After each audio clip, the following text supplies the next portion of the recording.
I'll say this for him, he's consistent. Well, he's been so consistent all year. Not the taste, consistency. Consistently, yes. Consistency! Thanks, losers.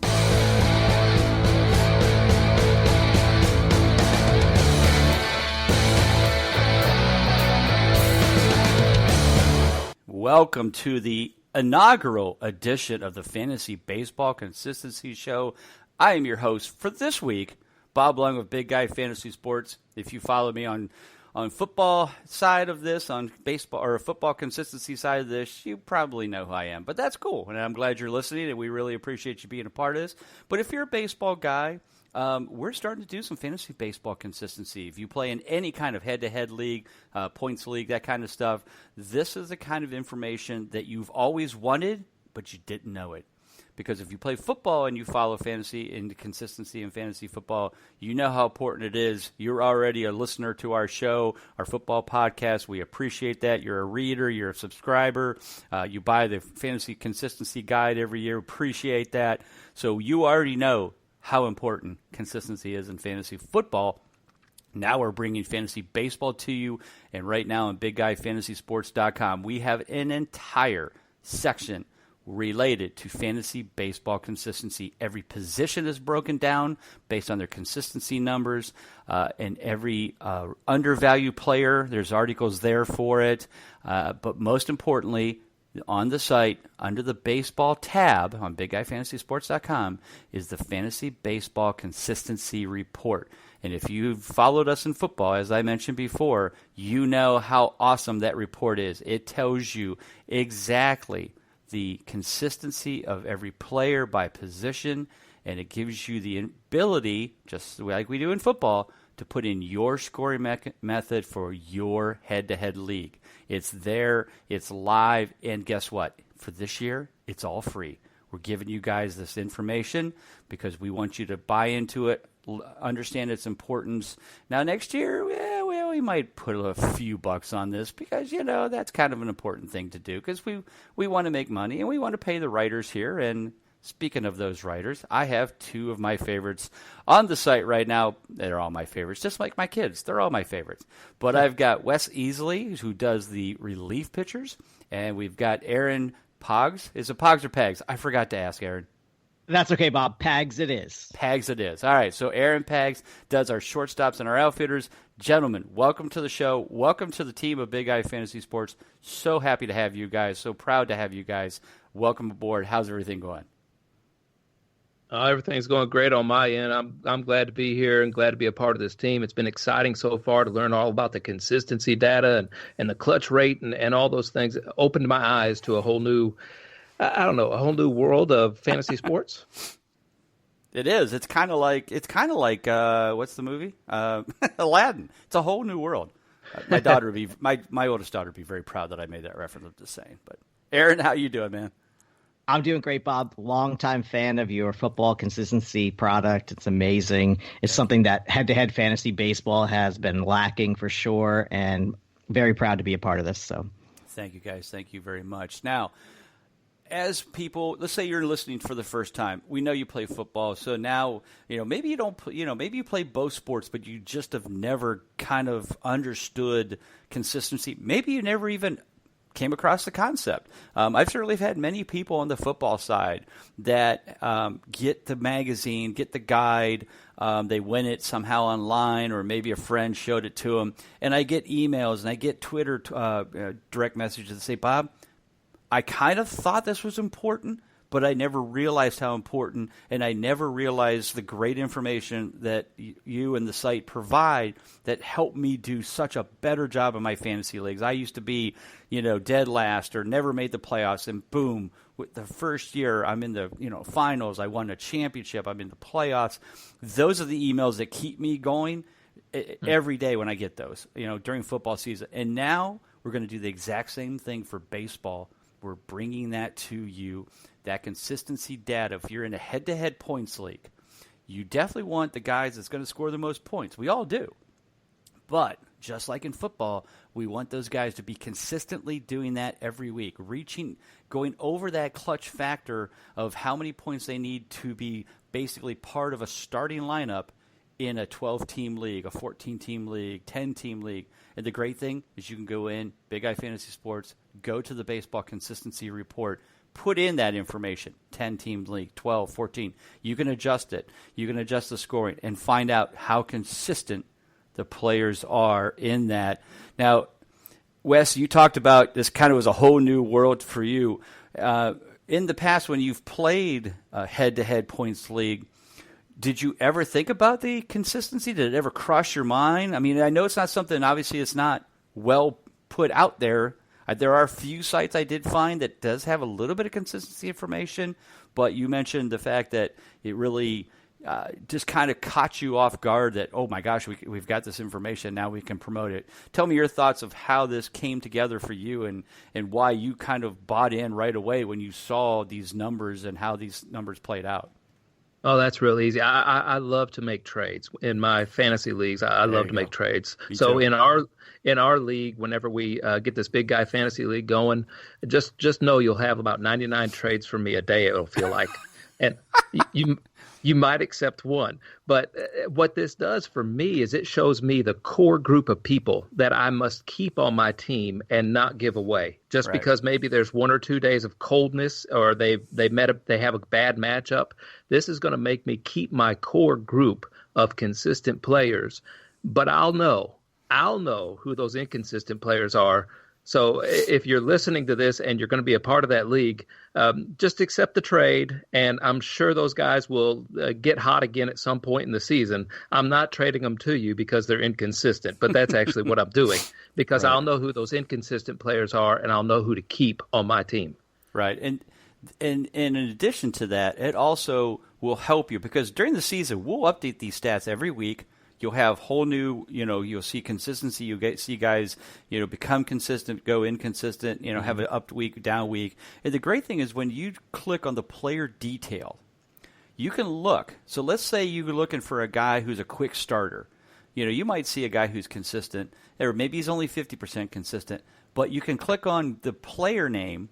It'll take you to their detail, and you can see, hey, you know what? This guy is pretty consistent. I'm on Alex Bregman. Well, we all know he's very consistent. But last year, basically 5 out of the first 7 weeks, he was consistent. So that means he's a quick starter. So that's a good guy to jump on. Now, the key is to find those guys, especially if you're looking for late round value, is those guys that are quick starters but are not overall consistent. Maybe they're quick starters, but they're a little bit older, so they die off. Well, those are the kind of things you can go in and click on the player details and see the trend of, late start or fast starters or late, second half season guys. So that's the kind of data. And as you mentioned, Wes, it's very important during the season when you're looking for waiver wire guys or you're looking to make that trade. Maybe you see has a guy on the bench that you see that has put up 3 or 4 straight weeks of consistency. You might get that guy as your, quote, throw-in, and that might be a piece to the puzzle that helps you win. So, Aaron, let's go to you. Your importance, as you mentioned, you followed me on football for quite a while. You're also a member of Fantasy and Frames with my good friend Jorge Edwards. Great site, and I know that he's as proud to have you right there as I am to have you right for us. But talk about your, when you were kind of brought into this and you saw the data and the information that we have. What was your thoughts running through your mind about the importance and how much this was going to help the people out there that we're going to try to help improve their fantasy baseball team? Yeah, Bob, you just briefly touched on this, but going out onto the huge internet and trying to find some information that will help you specifically in head-to-head fantasy baseball leagues has been a huge challenge. I know that personally, and I know that I can feel the pain of the listeners who are out there and reading some great information that is dedicated to rotisserie 5x5 season long only or points season long only. And when you're playing against your neighbor or your best friend from high school or college, and that 1 week is the only thing that matters to you, knowing who is going to steal 40 bases over the length of a season is not going to be helpful in that week. Right. And this this consistency scoring and this consistency method and the importance of consistency in head-to-head weekly fantasy sports in general and baseball specifically is just such an invaluable asset. And it's just I haven't seen anything like it out there, and I'm just excited to be a part of it. Yeah, cool. Thank you. As you mentioned, like you said, it's something that, when I did the football and started the football back in 2002, there was Tristan Cockcroft, who is I've known in the industry, and sure, he was doing some consistency, Tristan, back then, and he even mentioned he started at 1999. I didn't realize that because obviously I didn't know it was important, and then when I started doing my stuff in 2002, then I started building on it and building on it, building on it. It wasn't until probably maybe 2009-ish when I kind of really was starting to push it a little bit more, a little bit deeper into it.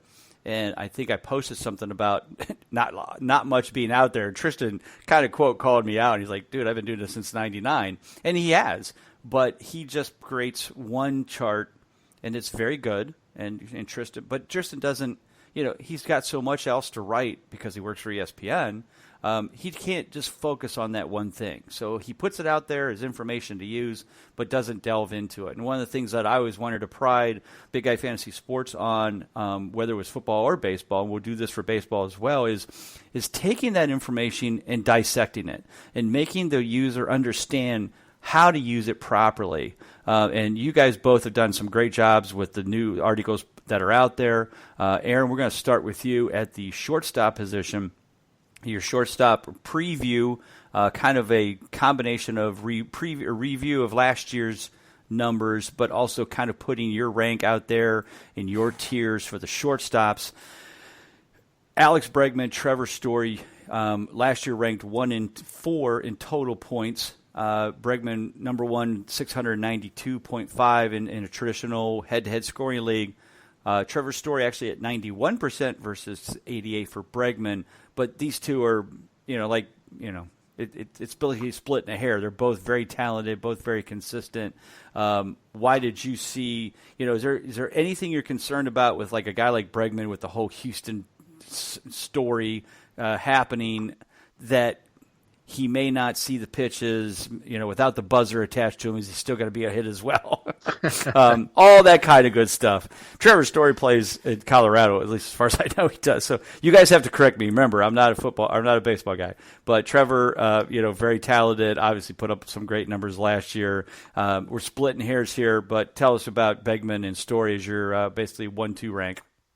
Yeah, I mean, flip a coin, right? It really depends on your draft slot here. You are going to get Trevor Story or Alex Bregman if you're mid to late first round, either one. So you cannot go wrong with either. I am not worried personally about this Astros scandal. If anything, this may provide them even more of a reason to go out there and hit the ball. Us against the world mentality. Right. I love the idea that the average fantasy baseball fan is peeling away from the Astros a little bit or shying away, and where I can get Bregman later than I would, that sign me up for that. Yeah. Obviously Story in Colorado, that's a great floor. 81 games in Coors Field. I mean, I feel like I could probably hit 5 or 6 home runs out there. So these guys are the class of the class. The shortstop position as a whole is filled with talent, but these two poke their heads above in consistency and at total points.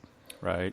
So as we move down into tier 2, here's where things start to get a little bit more interesting. I mean, you look at Story and Bregman, it's not even an issue. But here's where in football, it's always been very important for me to identify those guys that are ranked a little bit high in the total points, but their consistency is not as high.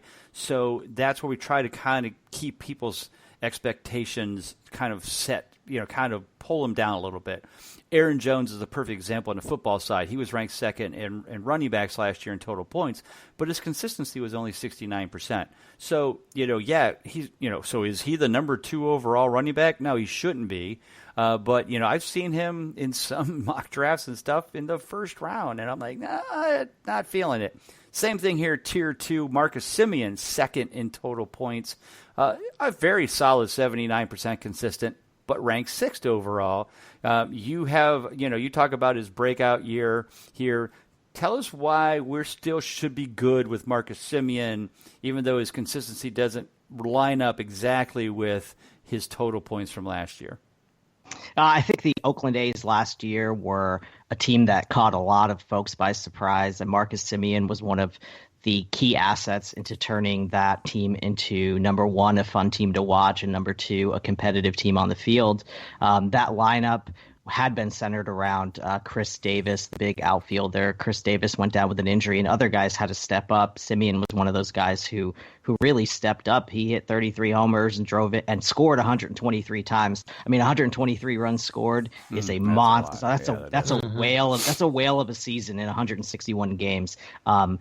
Semien, while he did score the second most points total, the offense around him is gaining steam. There are guys who are becoming the focal part in that offense. And so I have him down just a tad. I'm not totally, I would not be disappointed taking Marcus Semien. I may have a couple guys ranked just slightly ahead of him based on their role in their particular offense. And Semien's role, I think, is going to change just slightly with the additions or the guys coming of age, like the Matt Olsons and the Matt Chapmans in that A's lineup. Gotcha. I think you're just going to get more runs scored from him. He's going to do a tremendous job, but man, that offense around him is going to be great this year. Yeah, the A's always just seem to do that, don't they? I mean, you look at the team, you're like, on paper, but the whole Moneyball thing, they all just seem to they always seem to bring in the right players, the right positions, and they seem to do a very good job of doing that with very little money to do it with, which has always been kind of the thing they pride themselves on.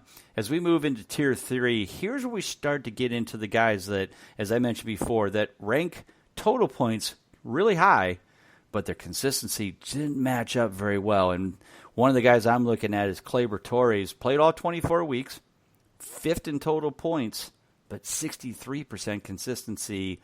That gives me a little bit of a concern. What are your thoughts, Aaron, on him? Is he worth a top 10 pick, or are we going to see the consistency kind of continue in that 60-65% range? I'm glad you brought up Gleyber as the target here. This is a guy that I'm definitely down on. When you're playing head-to-head, you cannot afford to have one of your top handful of players put up single-digit points. Gleyber did that. Oh, geez, man. If you click on the view, like you were saying, you click on the view details and you take a look week by week, he had some really abysmal weeks, a 1-point week, a 4-point week. These are not numbers that you can count on. Of course, you love the shiny 42s and 55s and all those are great, but those only help you that 1 week, right? This is not a cumulative type of game here. This is head-to-head weekly format, and finding someone who can instead put up 30, 30, 30, 30 than the guy who puts up 55, 55, 4, 1, 29. You'd rather have the guy who's spitting out the 30s for you, and Gleyber just isn't one. His swing and his approach at the plate is just not in line with the consistency that we're looking for. Right.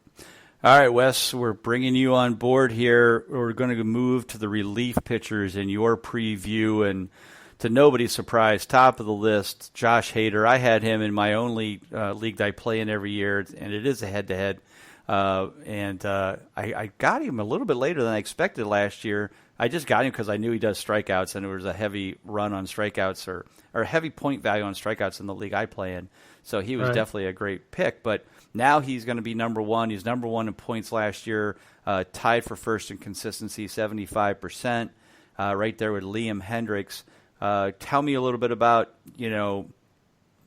which of the two would you pick based on their ADP? I'm assuming Josh is going much higher than Liam is, but tell me your thoughts and why you have these two guys in your tier one.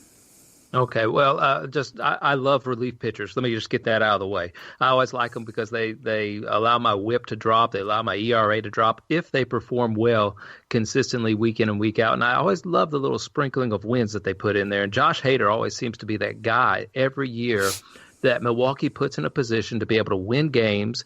They don't care when they use him. If they're in the lead or if they're trailing by a little bit, he's their closer. He's their stopper, and he's going to put a Band-Aid on whatever bleeding they have in that game. And so I always like Hader, but he's going really early this year. He's going to be the first reliever off the board because everybody knows about him. But Liam Hendriks, you can actually wait for him 4 or 5 rounds later, get you some big bats, and you can take him and be, I think, just as happy because as we talked about, those Oakland Athletics, I personally think that they're going to have possibly a 100-win season this year. I just love their offense this year, and that's going to put Liam Hendriks in a lot of good positions to be pitching from ahead. And so I personally am going to wait around for Liam Hendriks, unless of course Josh Hader falls into the 5th or 6th round. Then I'm going to be really tempted. But I don't think that's been happening, right? No, not at all. Right. Not at all. If you're lucky, you get a shot at him at the 5th round. The interesting thing is when we do our draft here, and whenever Nick gets it all set up, and we're all playing head to head, that's when it's always fun because we all have the same data in front of us. It's kind of like we're all, and so we'll see where Hader goes, or see if everybody waits. It's always it's going to be fun. Let's move down to Tier 2. You've got Aroldis Chapman, Kirby Yates, Brad Hand from my Cleveland Indians. Brad, though, only 61%. A little disappointing. Not surprising because I know there's many times where I've watched games and I'm chewing my fingernails down because he's always a little scary. But, sure. 7th in total points, so he certainly didn't suck. But of these three, do you see maybe somebody like Yates or Hand improving his consistency this year? We know Chapman is Chapman, and we know what we're getting there. But what about Yates and Hand? Do you see any changes, improvements, or maybe not improvements, maybe going the other way in consistency this year? I didn't like what was going on in Cleveland last year. It seemed like something was just off in that clubhouse. You remember Trevor Bauer and the situations that he had, and there were just a lot of things. And so it doesn't surprise me that Brad Hand had a little difficulty in Cleveland last year. I think that he is one of those guys that proved himself before he ever went to Cleveland to be able to get a more consistent data out of him this coming season. I don't think is going to be very hard. And I think Cleveland, once again, will have a better clubhouse this season. But, man, those Chicago White Sox are going to steal some of those victories away from Cleveland this year. And you got the Minnesota Twins in that division. Brad Hand is probably, in my opinion, right where he needs to be slotted. He's going after all those big names, all those big dogs. So I'm going to wait on Brad Hand. And I'm actually going to let somebody else have him. That's what I'm going to do with Brad Hand this year. Yeah, I'll probably draft him because I'm an Indians fan. I'll be like, oh, well, I'll just take him because, you like the ride. You like the ride, man. Yeah, I do. Yeah, well, being a Cleveland fan of anything, it's a ride, so you never know. All right, so let's take a look at, so we can keep moving here. Let's look at Tier 3 and Tier 4. Give me a guy out of here that you think is going to improve their consistency much greater than they did last year. You could talk about Craig Kimbrell for sure there in Tier 4 because he'll have more opportunities than just coming in cold. And he's going to have to prove that to me. The surprising name to me in Tier number 4 is Osuna, Roberto Osuna from Houston. Yeah, and eighth in total points, only 57%. That's, Taylor Rogers is 10th with 54%. But, yeah, Osuna is certainly a name I recognize, which tells you a lot. Tell us about Osuna. Well, and as Aaron said, I'm not sure how things are going to go in Houston, but Aaron, I get the same vibe you do whenever I read things out of Houston. It's us against the world. And Dusty Baker is going to be really good at coaching us against the world. And Osuna is going to be like that. He's going to be like the tank at the end of the game. They're just going to bring him in there after they've walloped several home runs, as Houston usually does.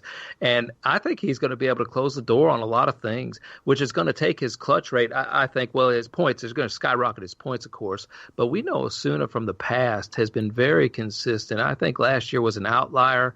He had a lot of troubles in the offseason the year prior, and so coming into last year, when you got those off-season struggles or the off-the-field struggles, it's going to play a little mental game with you throughout the year, and I think that's what was happening with him on the mound. So when I look at Roberto Osuna, I think that he is one of the guys who's a top name, but he's definitely going to outperform his fourth tier clutch rake from last season. Gotcha. All right, one last thing. I scrolled down. So, folks, if you're out there listening, you got to check out Wes's article. He goes 7 tiers deep, folks, on relief pitchers. That's insane amount of data. But all the way down in tier 7, I want to get jiggy with it for a minute. And let's talk about Will Smith. Okay. 4th in total points, 67% consistency. I know there's some concern about him not holding on to the closer role because of Melican. Melicon? Is that how I always forget how you pronounce it? Melanson. Melanson. Oh, jeez, I wasn't even close. This is why I should stay with football. So Melanson. But how do you look at those numbers in Atlanta and go, yeah, we don't want him to be our starting closer? Tell us about Will Smith, the pitcher, unlike the rapper, and what do you think is going to happen there in Atlanta? Melanson, of course, you'll see him on here too. I think he's maybe in tier number 5. He is, but he has only had a 33% clutch rate, and that's atrocious compared to a lot of the other people. And they handed him that role. I'm not exactly sure why they like him. They impressed him at the end of last season. The Atlanta Braves is who I'm talking about. Melanson impressed him at the end of last season, but man, Will Smith. He has been one of the most consistent players in the last 2 or 3 seasons, I believe, bouncing around a little bit from bullpen to bullpen, and he's going to find himself a home in Atlanta. I've read a couple of things that say that Will Smith is just going to be the setup man. It is a matter of time before he ends up getting that closer role in Atlanta. I think that Melanson's just going to have troubles. He's going to have issues. He did at the end of last season with Atlanta. Will Smith is going to take that throne from Melanson, and he's going to sit on it, and he will be the prince of that bullpen before June. My prediction is before June. I know time will tell, but I think I will be right. We shall see. Will he be the fresh prince of the throne? Or of the, now, look, Atlanta throne? I am much more original than that. No, he definitely will. I sat there the other night whenever I was writing the article, and I was trying to put a song together for all of this. I don't know when that'll debut, but the fresh prince of the Atlanta closer role. It seems like a lot of words to kind of put into that song, but I'm sure if anybody can pull it off, Wes, you can do it, man. All right, let's move to outfielders. Aaron, again, another amazing job. 5 tiers deep of outfielders. I know there's a lot of outfielders. We know there's a lot of people. And outfielders, obviously, you need 5 per team at a minimum. When you throw in utility or DH, or depending on how your league runs, maybe 6. But you also need a lot of depth. This is where I think this position, to me, is one of the most important ones. It's almost like wide receivers in football, is that if you can identify some good, solid, consistent guys that are going later in the draft, there's going to be so much value there for you in a head-to-head league to find that outfielder 4, outfielder 5. And if you can get 60, 65%, I got to believe that's a bonus there. And, Aaron, your first tier, everybody recognizes these big names: Acuna, Bellinger, Yelich, Trout, Mookie Betts. Of these guys, are you concerned about maybe Betts going to the Chavez Ravine, where he may not have as good of a hitter's park, or is Mookie Betts, and we're not going to be worried about it? Well, if anything, Mookie heading out to L.A. just puts him in a better lineup overall, playing for a better team. The Dodgers have an elite lineup. Of course, you see his teammate just above him right up there with Cody Bellinger batting somewhere behind him. I look for Betts to take that leadoff role and run with it, literally, maybe increasing his stolen bases. Obviously, we're tagging him for a lot more runs scored here at the top, a lot more opportunities for him to touch home plate and be more consistent. I mean, he had a 79% rate in 2019. I'm going to look for that rate to go up just because of the lineup around him and the position that he'll be batting in that lineup with the hitters behind him, the Max Muncies and the Bellingers and those guys. I love me some Mookie Betts. Got it. As we move down to tier 2, again, a lot of very familiar names. I know you're high on quite a few of these. I think we'll have some time to quickly touch on the undervalued guys, which I know you have Jorge Soler in there. Is that how you pronounce it? Yes, nailed it. Oh, good job. But you really focus a lot on, and as much as I hate to say it, another Minnesota Twin who's beating down my poor Indians, but Eddie Rosario, great player from last year, stacked lineup. These guys led, I think they set the record for most home runs as a team in a year. Tell us a little bit about Eddie and why you're so high on him. Yeah, so they set a team record for sure, and definitely led the American League in home runs last season. And they went out and added Josh Donaldson to that lineup. I mean, they got better, right? And Eddie Rosario, he is not going to lose playing time. The guy, he's a solid outfielder as well, so we don't have to worry about him platooning with anyone out in the field. He can play outfield, a little bit of mixing at first base. That park was built for left-handed hitting, for hitting home runs. That high wall does not scare Eddie Rosario out in right field. And they did a great job building that outdoor park in Minnesota. And I think we're finally starting to see how much that park actually factors and impacts these types of players, like the Eddie Rosarios, like the Nelson Cruzes, and these guys who are strong and who can hit the ball up in the air. We're talking about, we want to get really deep into it. We're talking about launch angle and exit velocity and things like that. And Eddie Rosario just fits all of the bills that you're looking for. 74% clutch rate, and he's a guy I have literally on all my teams. So I'm all for Eddie Rosario. Gotcha. Yeah, no, he's definitely great. Quickly, let's move into. I'm going to move down to Tier 4 because, man, this number jumped out at me. And a guy that's at 73% in Tier 4 played 22 weeks, so it wasn't like he just had a short season and put up some good numbers. But let's talk about Brian Reynolds, 42nd in total points, missed 2 weeks, so okay, but still not a high rank for total points, but 73% consistency, ranked 13th last year. You have him ranked 30th. ADP-wise, how's this guy flushing out? Is this a good value that you might see in the drafts later in the rounds? And tell us a little bit about Brian Reynolds. So Brian Reynolds, consistency-wise, probably deserves to be up another tier into Tier 3, but when you take a look at the Pirates lineup and losing Starlin Marte, I think that impact is going to be felt lineup wide. Reynolds appeared out of nowhere basically last year to get on the top of bat on the top of that lineup. Very consistent line drive hitter. Doesn't do anything exceptionally well. His points and his clutch score were obviously increased by the guys hitting behind him, and the main man hitting behind him was Starling Marte. I think he sees a different mix of pitches in his second year in the big leagues, and I look for him to be one of these guys who, if you take a look at 2019, it won't necessarily translate into 2020 success. Fantastic. All right, great job, Aaron, on the outfielders. All right, so we got about 12 minutes. So here's what I want to do. I'm going to switch back to relief pitchers, Wes. We're going to go to the undervalued articles. And for those of you out there that want to know what this is all about, well, basically these guys took the ADPs sitting out there right now for a typical head-to-head points league and compared them to these players' consistencies, where they ranked, and try to find some undervalued players. And Wes, you always amaze me with some of the stuff you put into these articles. You really kind of put in a little bit of, stuff that just kind of catches you off guard. And nothing catches me off guard more in an article for fantasy baseball consistency relief pitchers than a quote from John F. Kennedy. So tell me about Ian Kennedy being here. His clutch rate was only 58% last year, but you seem to like him, and you even went as far, and I quote, this is written in here, quote from Wes Easley himself, "Ask not what your team can do for your reliever, but what a reliever can do for your team." I don't think John F. Kennedy could have said it any better. Tell us about Ian Kennedy, Wes. All right, so I went obviously with the Kennedy theme there, but what I saw with Ian Kennedy is that he in 2019 he didn't have much to do with anything with the Kansas City Royals except just coming out of the bullpen, but he was named the closer on May 30th, and after that he had 27 strikeouts and 21 innings. He had 18 saves over those 21 innings, posted a 2.08 ERA, which is a little bit higher than I like.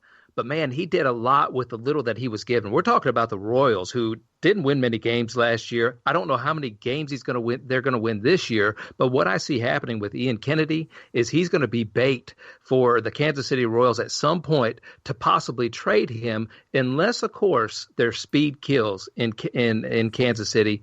Dozier's back. You got Jorge Soler, which is a name that Aaron talks about here on his undervalued ranks. And if all those pieces come together, we're talking about Ian Kennedy possibly being one of the surprises out of the bullpen, especially in the latest rounds of a draft that you can get. And those are my favorite rounds to get some closers in there. You can always get, if I'm going to gamble, I'm going to gamble at the end of the draft with some people who I think are going to give me the most value. And a lot of times you can find that in the bullpens, like an Ian Kennedy. Hector Robles last year was another name. You can find those people, and they will solidify your bullpen. And not only are they trade bait for Kansas City, but man, you got some trade bait for yourself for other teams, because they're always looking for saves, always. Definitely, and I remember Ian Kennedy kind of coming through as a starter. He pitched a number of years for the Washington Nationals. I think he might have been with the Royals for a while too, if I'm not mistaken.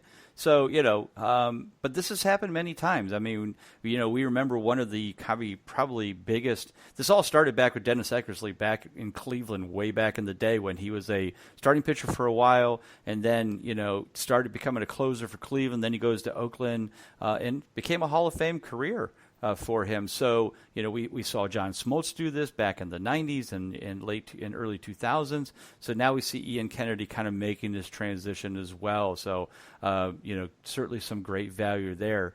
Aaron, let's move over to your article on your undervalue. We already talked about quite a few of these guys already. Rosario, Brian Reynolds, Jorge Soler. I want to focus on the old guy. And by old, I mean 33.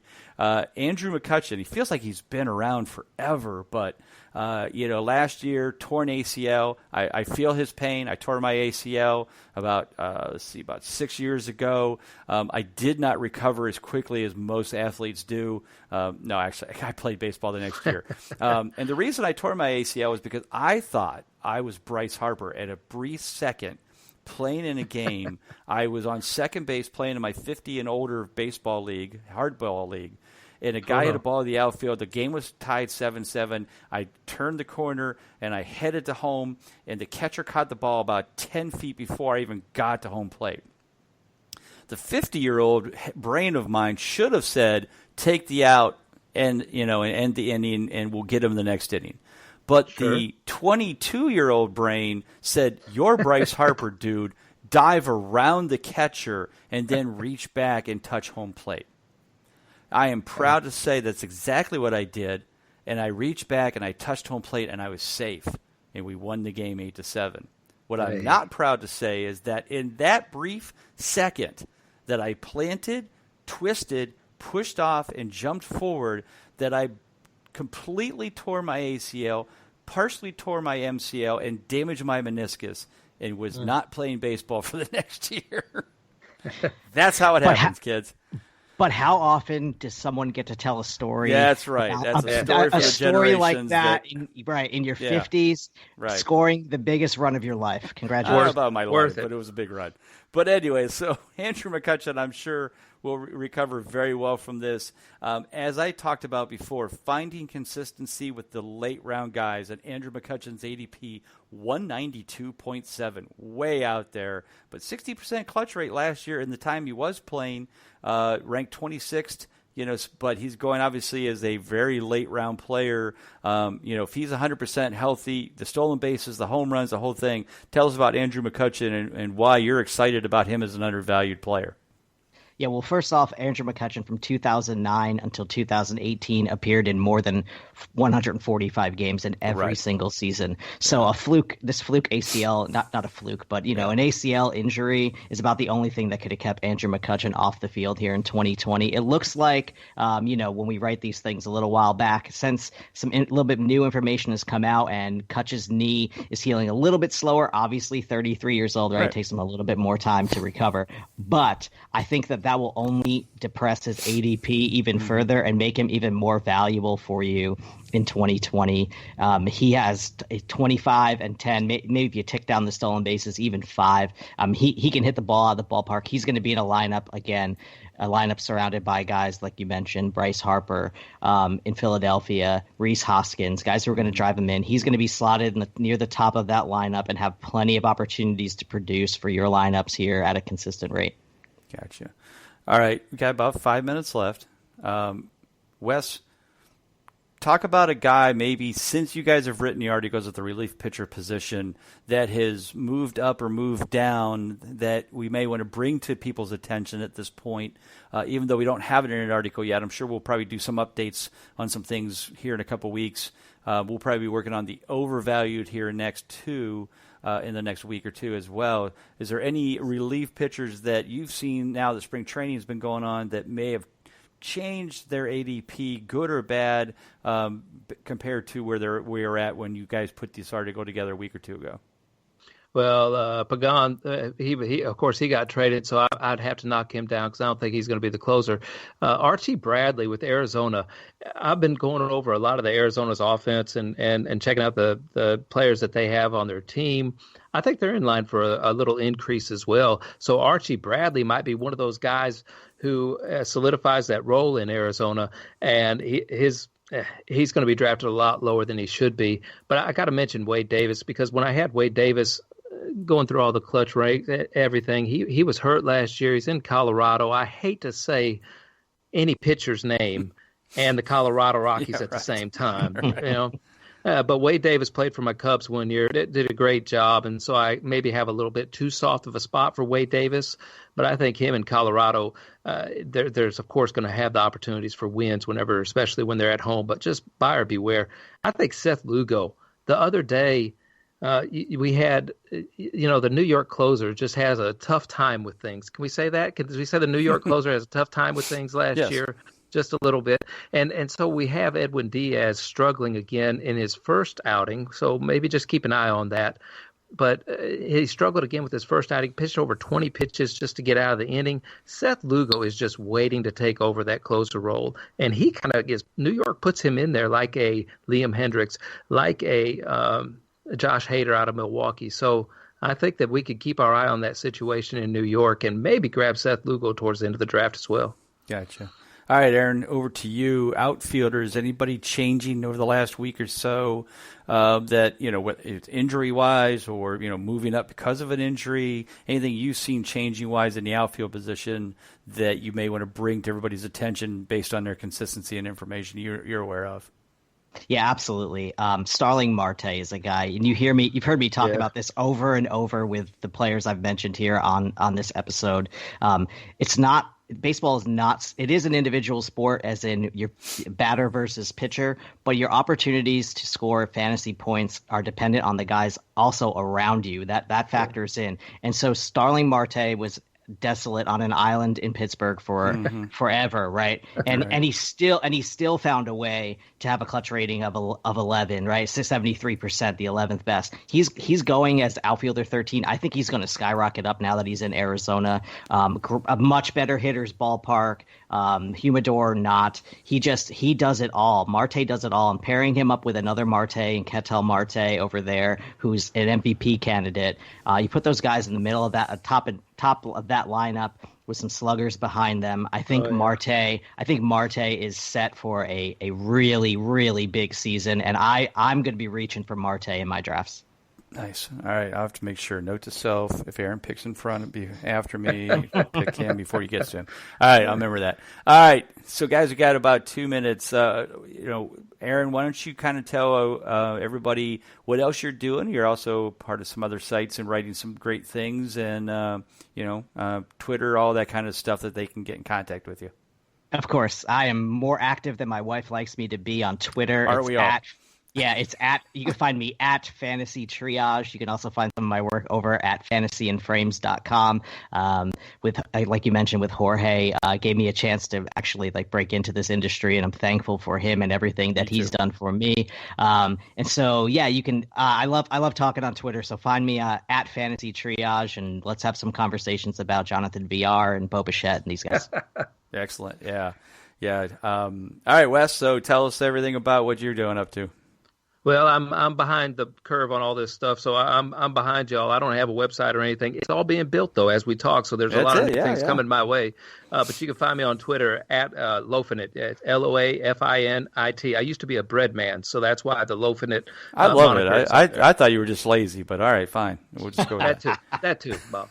All right, well, Wes, Aaron, thank you for being part of this. I am so excited you guys are on board. This is going to be a great thing. We're going to keep doing this all season long. These guys will be focusing just on their positions. Every week they'll be updating, the numbers will be updated. They'll be writing articles to bring them to you and identifying the trends of guys that are going up, moving down from a consistency standpoint. So again, guys, we really appreciate it. Probably next week or so, Wes will start driving the ship here and we'll be running the Fantasy Baseball Consistency Show. But for this week, thank you again for being a part of this, our inaugural Fantasy Baseball Consistency Show. Everybody have a great week. Take care. God bless.